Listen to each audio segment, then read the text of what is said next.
Bismillahirrahmanirrahim. Dear students, we are going to chapter 1, BSc Zoology, paper C, Integumentary system of invertebrate and vertebrate. सवाल ये है कि इंटीग्यूमेंट्री system क्या होता है। External cover of any body called integumentary system. Body का कोई भी एक्सटर्नल कवर, जिस तरह हमारा स्किन है, ये इंटीग्यूमेंट्री सिस्टम है। या इसी तरह किसी एनिमल में उसका एक्सटर्नल कवर शेल होता है, वो उसका इंटीग्यूमेंट्री सिस्टम है। या किसी एनिमल्स में क्यूटिकल एक्सटर्नल कवर होता है। तो सवाल ये है कि इंटीग्यूमेंट्री सिस्टम का फंक्शन क्या हो सकता है, नेचर ने किस मकसद के लिए हमारा ये इंटीग्यूमेंट्री सिस्टम बनाया है। पहला काम इसका प्रोटेक्शन का है, ये बॉडी को मैकेनिकल इंजरी से महफूज रखता है। दूसरी बात, इंटीग्यूमेंट्री सिस्टम ये हमारी बॉडी को केमिकल इंजरी से भी प्रोटेक्ट करता है। और इसी तरह माइक्रोब्स की प्रोटेक्शन के लिए भी नेचर ने ये इंटीग्यूमेंट्री सिस्टम बनाया हुआ है। दूसरी बात यह है कि इसकी मदद से एनिमल में टेम्परेचर रेगुलेशन भी हो सकती है।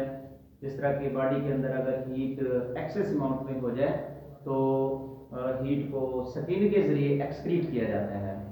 या इसी तरह हीट की कंजर्वेशन अगर करनी हो तो भी स्किन के ज़रिए हीट की कंजर्वेशन भी की जा सकती है। लिहाजा टेम्परेचर रेगुलेशन में भी इसका एक इम्पॉर्टेंट रोल हो सकता है। इंटीग्यूमेंट्री सिस्टम से एक्सक्रीशन का जो है फंक्शन भी लिया जाता है कि बॉडी के अंदर अगर वेस्ट जो है बन जाए तो वो भी स्किन के ज़रिए एक्सक्रीट होते हैं। जिस तरह के हमें पसीना आता है तो उसमें एक्सेस साल्ट होते हैं, वाटर होता है, तो एक्सक्रीशन में भी ये हेल्पफुल हो सकता है। विटामिन डी की फॉर्मेशन भी इंटीग्यूमेंट्री सिस्टम से हो सकती है। और इसके साथ साथ ये एक्सटर्नल जो स्टिमुलाई हैं वो भी इंटीग्यूमेंट्री सिस्टम से हम रिसीव कर सकते हैं। जिस तरह के टेम्परेचर है ये हमें स्किन से रिसीव होता है एक्सटर्नल स्टिमुलाई में। टच का जो प्रोसेस है स्टिमुलाई, ये भी हम स्किन से रिसीव कर सकते हैं। और इसके साथ साथ प्रेशर है, पेन है, इस तरह के और भी एक्सटर्नल जो फैक्टर हैं, स्टिमुलाई हैं, वो हम स्किन से रिसीव कर सकते हैं। Integumentary system also help in the locomotion. Locomotion में भी हेल्पफुल हो सकता है। एनिमल स्किन की मदद से हरकत भी करते हैं। और न्यूट्रिएंट की एब्जॉर्प्शन भी इंटीग्यूमेंट्री सिस्टम से हो सकती है। बाज़ इनवर्टिब्रेट जो है स्किन से न्यूट्रिएंट्स को एब्जॉर्ब कर रहे होते हैं। गैसों के तबादले में भी इंटीग्यूमेंट्री सिस्टम इन्वॉल्व है। इससे ऑक्सीजन एब्जॉर्ब हो रही होती है, कार्बन डाइऑक्साइड को एक्सक्रीट किया जाता है। अब सवाल ये है कि इंटीग्यूमेंट्री सिस्टम जो इनवर्टिब्रेट्स हैं उनमें जो है किस तरह का हो सकता है और वर्टिब्रेट्स में। तो आज हमारा टॉपिक इनवर्टिब्रेट का इंटीग्यूमेंट्री सिस्टम है। अब इनवर्टिब्रेट में दो तरह की कैटेगरीज होती हैं। एक है यूनिसेलुलर इनवर्टिब्रेट जिनको प्रोटोजोन का नाम दिया जाता है।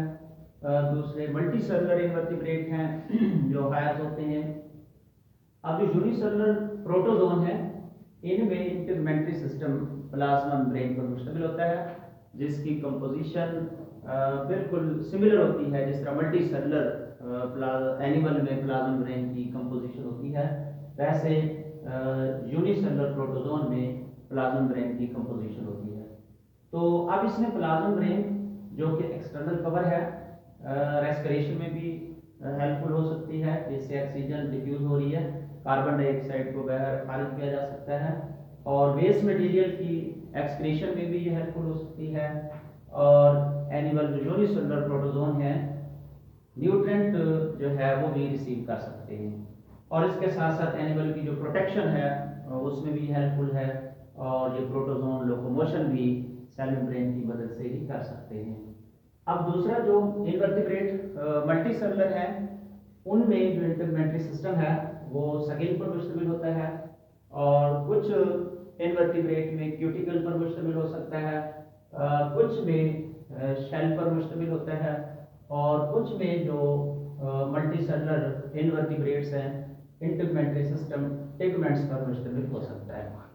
अब जो स्किन है इस ये एक्सटर्नल जो है एपिडर्मिस है, जो इनवर्टिब्रेट्स मल्टीसेलुलर हैं उनमें सीलिएटेड कोलुमिनर एपिथेलियल सेल्स हो सकते हैं। इसके स्किन में सीलिया होते हैं जो कि लोकोमोशन में हेल्प करते हैं, और कुछ सेल इसके ग्लैंडुलर भी होते हैं जिनसे सिक्रीशन म्यूकस एक्सक्रीट हो रहा होता है, और इनकी बेसमेंट मेम्ब्रेन होती है, और कुछ कनेक्टिव टिश्यू होते हैं जो अटैचमेंट में हेल्पफुल होते हैं।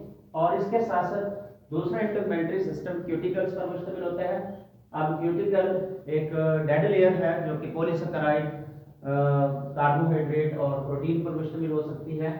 तो क्यूटिकल्स ये भी इनका एक एक्सटर्नल कवर है, प्रोटेक्शन में हेल्पफुल हो सकता है। अब ये क्यूटिकल बास इनवर्टिब्रेट ऐसे हैं जिनमें थिन और इलास्टिक होती है, जिस तरह रोटीफर है। बास इनवर्टिब्रेट ऐसे हैं जिसमें ये थिक होती है और रिजिड होती है, जिस तरह क्रस्टेशियन है, अरेक्निड है, या इसी तरह इंसेक्ट्स हैं तो इनमें थिक भी हो सकती है और रिजिड क्यूटिकल्स होती है। क्यूटिकल्स को एनिमल्स एक खास वक्फे के बाद रिमूव कर देते हैं, शेड करते हैं। इसको हम मोल्टिंग या एक्डाइसिस का नाम दे सकते हैं, ताकि इस दौरान एनिमल्स की ग्रोथ होती है मोल्टिंग या एक्डाइसिस के दौरान, तो इनवर्टिब्रेट इसको शेड भी कर रहे होते हैं। दूसरा जो मल्टीसेलुलर का इनवर्टिब्रेट सिस्टम इंटरमेंट्री सिस्टम है वो शेल पर मुश्तमिल है, जो कि मोलस्क में होता है, कैलकैरियस होता है, कैल्शियम कार्बोनेट का बना हुआ होता है और प्रोटेक्शन में हेल्पफुल हो सकता है। और इसके साथ टिगमेंट्स भी इसका एक इंटरमेंट्री सिस्टम है। टिगमेंट्स मल्टी न्यूक्लिएटेड सेल पर मुश्तमिल होता है।